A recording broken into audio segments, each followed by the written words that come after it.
Have you ever wondered how one tiny event could change the entire course of history?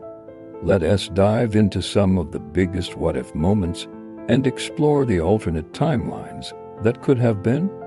First up, what if the assassination of Archduke Franz Ferdinand in 1914 had failed?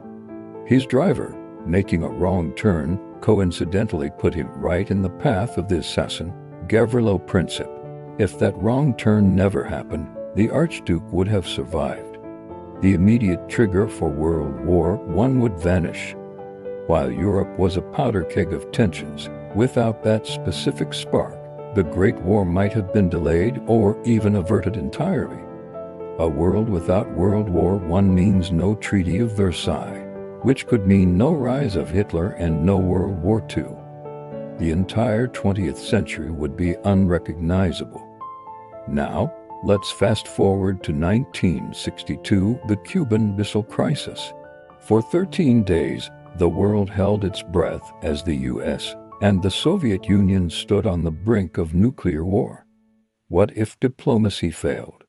What if one side had blinked or a rogue commander had launched a missile? A full-scale nuclear exchange would have been catastrophic.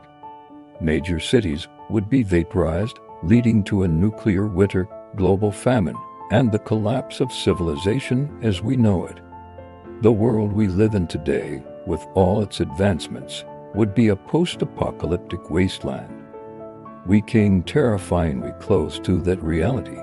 Let's go way back to 323 BC. Alexander the Great, one of history's most brilliant military commanders, dies suddenly at the age of 32.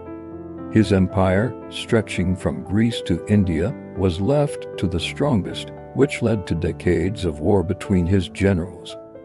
But what if Alexander had lived to an old age? He had plans to invade Arabia, and likely would have pushed further into Europe and Asia. Would he have succeeded in creating a stable, Hellenistic world empire? A unified culture and language could have accelerated scientific and philosophical progress by centuries. We might have had a globalized world 2,000 years earlier. Ever heard of the divine wind? In the 13th century, Kublai Khan, the Mongol emperor, launched two massive invasions of Japan. Both times, his enormous fleets were destroyed by powerful typhoons, which the Japanese called kamikaze. What if those storms never happened? With their vast numbers and superior technology, the Mongols would have almost certainly conquered Japan. This would have snuffed out the unique culture of the samurai and feudal Japan. Japanese history, art, and traditions, as we know them, might never have developed. Now for a moment that saved millions. In 1928, scientist Alexander Fleming returned from vacation to find a mold, penicillin, had contaminated one of his petri dishes and killed the bacteria around it. He was notoriously messy, and a cleaner lab might have meant this discovery was missed. Without penicillin, the cornerstone of antibiotics, infections from simple cuts could be fatal. Surgeries would be far riskier, and diseases like pneumonia and scarlet fever would remain deadly killers. Life expectancy would be significantly lower, and modern medicine would be set back decades. Let us consider a turning point in the 20th century. A young Adolf Hitler was twice rejected from the Academy of Fine Arts in Vienna. What if he had been accepted?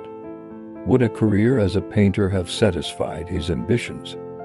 Perhaps the world would only know him as a mediocre artist, not a genocidal dictator.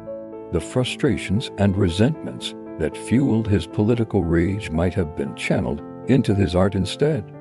World War II, the Holocaust, and the deaths of tens of millions might have been completely avoided. Think about the Titanic. On its maiden voyage in 1912, it struck an iceberg and sank, a tragedy that has fascinated us ever since.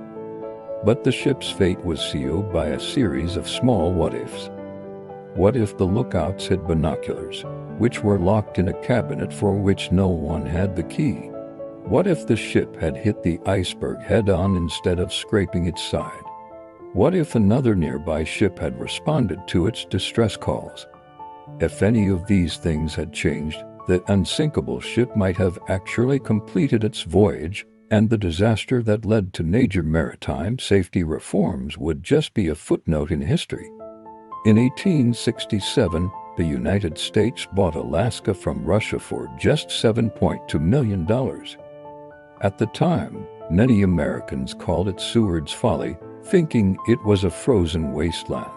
But what if Russia had never sold it? Alaska turned out to be rich in gold, oil, and other resources. A Russian-controlled Alaska would have dramatically changed the Cold War. Imagine Soviet military bases just a stone's throw from Canada, fundamentally altering the strategic map of North America. The geopolitical balance of power would be completely different. Consider the ancient world's greatest center of knowledge, the Library of Alexandria.